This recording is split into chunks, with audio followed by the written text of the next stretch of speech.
Robin Sparkles. John Candy R.I.P. Some Scots might want to claim him, but he is a legend. W. Leah was one of my favorite shows growing up. Him and Ryan Stiles were superb. Well, I just learned another new thing. Guess I just assumed he's American and didn't bother checking.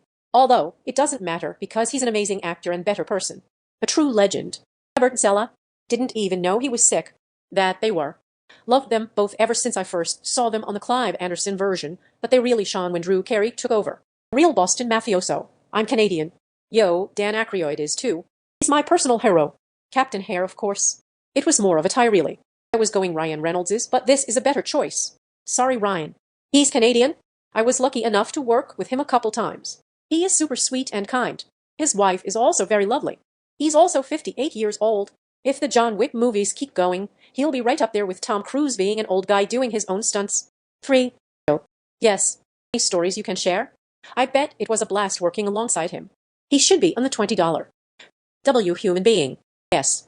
Well, he did a Terry Fox run in my home city back in 2003/4. First and so far only. He's a goddamn hero, this fellow. Saw his monument in Ottawa, so many memories, man. For those curious, he was named in the top greatest Canadian list, coming in second after Tommy Douglas, the guy behind the healthcare system. I wouldn't call him a celebrity, but he's certainly the Canadian personality I am the proudest of. As for an all-around good dude, I think Keanu is the answer here. Honorary mention to the two Ryans. Ryan Reynolds. I remember seeing a YouTube video asking 100 people how they would describe their sexual orientation. Several men said they were almost completely straight, and their exception was Ryan Reynolds. Can confirm. Nice. Have you seen what happened when Wrexham were promoted to the Football League, i.e. the Welsh football team he owns with Rob McElhenney? Fantastic scenes. They've both done so much for that community. https://youtube/anzuls. See you and Jack. Ryan Reynolds is Canada's Tom Hanks. Samesies. Hubs, or I could cheat with Ryan and the other would be okay with it. Mine was Ryan Gosling. Clearly a smart guy, but is anyone else sick of his shtick? I feel like Ryan Reynolds is just Ryan Reynolds always. He can't act, he just plays himself. For a while it was fun, but it's gotten old. Michael J. Fox. Michael J. Fox walked so Keanu Reeves could run. A legend. John Candy R.I.P. I went to the same high school as John Candy, and they renamed the art wing the Candy Wing in tribute to him. The best of the best, what a character. Scrolled down to find this one. I think he's my favorite actor, period. My parents used to let me and brother stay up late to watch SCTV. I still remember every episode. This would be my pick. Keanu. Along with Dave Grohl, some of the most epic celebrities, who are also good human beings. Is Dave Grohl Canadian? John Dunsworth. R.I.P. to the liquor. Lim Jahi at your cervix. QS Liquor. Red. 181 proof, straight up. I'm duckin' wasted bud. Cheers genitals. I scrolled for this, aha. Norm Macdonald. His brand of humor could slice through culture and current events sharper than anyone. Too bad he isn't around today. In No with Hitler, the more I learn about that, the more I don't care for him. My all-time favorite Norm Macdonald one-liner. Alanis Morissette. Well, that's ironic. Well, you ought to know. Don't you think? I came here to say this. Rest in peace. Maybe not a celebrity outside the world of rock and roll, but Neil Peart has my heart. Peart had some notoriety as a writer as well. Jim Carrey. Surprised to see this so far down. The guy is a comedic genius and super nice. Leonard Cohen. Happy to see this one here. Me too. Bob and Doug McKenzie. Take off A. Any poser would know who they are. Nathan Fillion. Can't get enough of him on The Rookie. Such a fun show. Scrolled too far for this deliciousness. See you at the Nathan Fillion Civilian Pavilion. Have you seen him in Firefly? If not, watch the TV series before the movie. You'll get the sequence, and spoilers right. You won't regret it. I tapped out when they tasered a guy that was shooting at them with a fully automatic rifle. Catherine O'Hara and Norm Macdonald R.I.P. for sure. Then Martin Short and Nathan Fielder I feel like up there as well. Man, Nathan for you. It'll be worth your time. Okay, you named 3 of my favorite funny people, and one I've never heard of. I have FOMO now. Where can I get an introductory sampling of Nathan Fielder? F. Seeking love Nathan Fielder. I'm fascinated by his unique brand of comedy. How does a person even come up with these ideas? He's a genius, weirdo lol. Lord of the Rings, Frodo doesn't know Legolas's name. He never once says it, and in the end scene where everyone runs in to see Frodo in the hospital, Frodo yells out everyone's name in excitement as they come in. Except for Legolas, who he just stares at smiling. Then Gimli walks in and he's back to it yelling Gimli. I mean, we've all been there. Legolas and Frodo barely interact. When Legolas says, "and my bow," I believe that's the only time one of them speaks directly to the other. There's an argument about a particular moment in Khazad-dûm, when the stairs are collapsing, Frodo and Aragorn are the only ones left, and Legolas calls on them to jump. It's debatable, because it's not clear if he's speaking directly to either of them, or both of them at once. But regardless, it's certainly nothing resembling meaningful dialogue, which is why I like to say Legolas speaks to Frodo exactly 1.5 times in the whole trilogy. If I forgot someone's name that I really should know, I would do everything in my power to avoid interaction. Maybe he's like an elf racist or something. Legolas and Frodo barely interact. I think the canonical explanation for this book and movie is that Legolas is terrified of the ring, being an elf and all, and he also knows that he's far too young and inexperienced to trust himself not to be tempted. After the breaking of the Fellowship, he becomes far less aloof. He's been quietly judging Sam as an elf lover this whole time. I think in the books they do interact quite a bit more than what's shown. Frodo has a deep respect for the elves, and I think he had a long conversation with Legolas once or twice. Let's examine the text of the Fellowship in detail. Elrond introduces Legolas at the council, Bilbo uses his name when discussing matters with Frodo immediately after the council, and Elrond names Legolas again when the Fellowship is selected. Boromir and Gandalf both speak his name prior to Moria.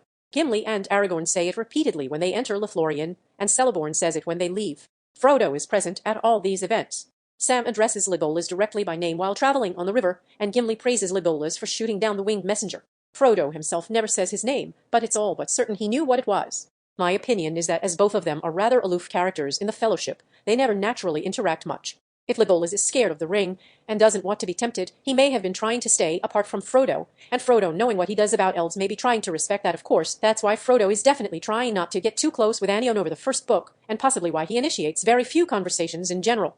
In The Two Towers, interestingly enough, Frodo speaks or internally references Aragorn and Gandalf repeatedly, Gimli once, and Legolas never. Where is Mama? Seen this only the other day. Fantastic when you think back at it. Jar Jar Binks was a Sith Lord the whole time. Edit, typo, and to add link. I'm 100% convinced that Lucas planned for that to be the plot, but changed his mind after the character received so much backlash. That video was very convincing. Jar Jar makes a lot of Force-type gestures at precise times. Which sucks because the kid in me loves Jar Jar, but as an adult I can see the problems with his character even if I still get a few chuckles from watching him. That "whoa" sound he makes when he's on the tank still lives rent-free in my head every time I really have to take a stick and gotta do that power/speed walk to the bathroom. As an 8-year-old, I hated all the political stick, but god did I love that final battle between Darth Maul and O'Biony and Liam Neeson. OP said well-loved and popular movie. Well, that explains how he managed to stand against stormtroopers. Here's the link to the original Reddit thread. Lol, people need this one to be true so the prequels can be secretly genius and misunderstood. How in the world can you even think this? They are universally loved by a duck ton of people. That Snowpiercer is a sequel to Willy Wonka and the Chocolate Factory. I was just going to mention this one. It's amazing. Watch the YouTube video before the movie. There are a lot of little Easter eggs. I'll give a couple. The train's Infinity engine was designed to be maintained by a race of people that are extinct now, so they use children. Oompa Loompa people came from tropic climates. The world is a cold hellhole now and we're small like children. The train uses a variety of ingenious ways for food production, like Willy Wonka did. However, in the movies you can see Willy Wonka also having several genius transportation ideas, the elevator and boat being key examples. With this symbolism also inherent in the train's iconography, WW, explicitly, it could make sense that Charlie changed his name after Willy Wonka died to maintain the WW as company owner now.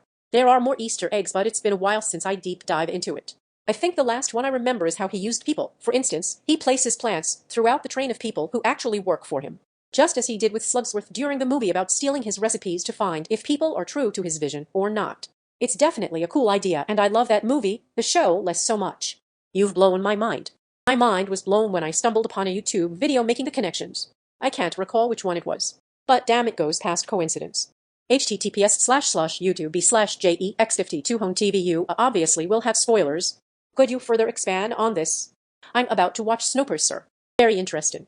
Just watched the videos that someone linked and I can see the comparisons now. That Terminator 1 wasn't the first pass through the timeline, and John Connor deliberately chose his own father to give himself a better chance. Here's the theory I like. Original timeline. John is a random guy who happens to become a great military leader because he has great natural qualities for it. He sends Reese, not his dad, back in time to protect his mom. Reese gets together with Sarah, creating an alternate timeline where original John never existed. Reese described the war at the time he left as being basically won already, with the time jump being a last-ditch effort. Timeline 2, John-2 is Reese's son, a completely different person. This John does not have the same innate leadership qualities as the original John, and doesn't do as well in the war against the machines, despite being much more prepared for it. This John knows that Reese is his father and sends him back in time, making it so that there is no other John with a third/random father. We know that this John isn't as good of a leader, because the war isn't basically over after sending Reese back, but continues to escalate with the invention of new and better Terminators. This John also has to send another Terminator back to when he was a child, to keep himself alive, because he has been failing in the war long enough that the Terminators were able to invent and send the T-100 after him. This creates a third timeline where John 3 begins to diverge from John 2 during the events of the second movie. John 2 never had to survive a childhood attack. Timeline 3. John 3 is much, much worse at his job than John 1. While John 1 has pretty much won the war at the time of the first time travel, John 3 manages to not only spend way longer fighting, but also manages to die. Kate Brewster sends back a T-850-101 to protect them, creating a John 4 divergence in adulthood. Timeline 4. This John is the final John in the main trilogy, as the series gets much messer after this. This John is just a total wreck and seems unlikely to be winning any wars for humanity. I personally like to believe that the Sarah Connor Chronicles happen after the main trilogy, as it provides the most satisfying conclusion to the story in my opinion. TLDR, there used to be a great military leader, John Connor, but Reese deleted his existence by not keeping it in his pants, creating a much stickier John Connor who can't win the war. Timeline 2, John 2 is Reese's son, a completely different person. This John does not have the same innate leadership qualities as the original John, and doesn't do as well in the war against the machines, despite being much more prepared for it. This John knows that Reese is his father and sends him back in time, making it so that there is no other John with a third/random father. We know that this John isn't as good of a leader because the war isn't basically over after sending Reese back, but continues to escalate with the invention of new and better Terminators. This John also has to send another Terminator back to when he was a child, to keep himself alive, because he has been failing in the war long enough that the Terminators were able to invent and send the T-100 after him. This creates a third timeline where John 3 begins to diverge from John 2 during the events of the second movie. John 2 never had to survive a childhood attack. The problem with this is that John 2 is just as effective as John 1. The opening of Titwo was the final offensive against Skynet, where the humans succeeded. According to Cameron, and based a lot on the full script, they get into Skynet and send the Reese back to 1984. Afterwards, they find that Skynet also sent back the T-1000 as the last act of desperation. The T-1000 was an experiment that even Skynet was hesitant to use, and only did so once it knew it had lost. Of course, all that ended up not being filmed due to time and budget constraints, but did end up in the novelization and is considered canon. Here, the second part is canon kinda. John did choose Reese to go back in time personally. I think this had been discussed in the first film as well as some of the later films. John knew something about his father, as discussed in 2 and later films. I don't remember if he knew who his father was, though. My theory is that Skynet did not send the Terminator back in time to kill Sarah Connor. Skynet sent the Terminator back in time to create Skynet. He gave him a picture of his mother before sending him back in time. He knew who his father was. I would only add/amend one thing about this theory. It may not necessarily be that later versions of John are that much worse as military leaders than John 1. It could be that with each Terminator being sent back in time it lays the groundwork for future Terminators to be more advanced than in the original timeline. In Timeline 1, the war is virtually won and the robots send back Arnie's Terminator as a last-ditch attempt to win the war. In Terminator 2, we see that the remains of the first Terminator are being studied. This will inevitably lead to a faster advancement in Terminator technologies. Also add in that they didn't stop the way, only delayed it. Terminator tech has chance to develop further before it starts fighting people. We see the outcome of this better tech in the T-1000, which is much more difficult as an opponent and has the ability to evolve. With each iteration of Terminators being sent back, the Terminators of the future get better and are more successful in the war. Is this an example of AI strategy that is thinking outside the box of linear time? Similar to the strategy of the aliens in Edge of Tomorrow. With each loop they send back information, learn more, improve and improve until they inevitably win, and all stick. You could make an argument that the guy Sarah was supposed to go on a date with and instead goes to the bar was John's original father. Interesting. Is there any sort of evidence in the movie to back this up? Not a challenge to the theory. If he sent back a different dude to be his dad, he wouldn't exist. All the characters in the Brazzers cinematic universe are descended from bonobos instead of chimpanzees, hence why we never see or hear any references to violence or war, and all conflicts seem to be resolved with sex.